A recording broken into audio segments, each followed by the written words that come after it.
This is how not to, hey, it's a homeowner down there, sunbathing. This is how not to install a pipe collar. Look at this.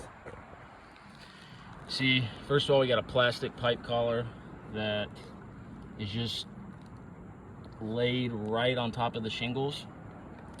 This should go underneath the shingles. There's a lot of wrong things with this pipe assembly right here, and then this one's the same. See, we've just got a plastic pipe collar over this cast iron pipe, and it just lays right on top of the shingles. They didn't know what to do with it, so they caked on roof cement. I used to do that when I was 13, 14 years old, and it never works, ever. So check out these pants right here. I've been getting a lot of heat over these pants because they kind of fit tight and got a kind of an earthy tone to them. But can your pants do this? Check this out.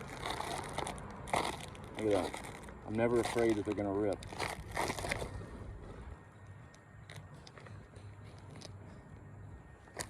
Anyway, we're gonna get this pipe fixed.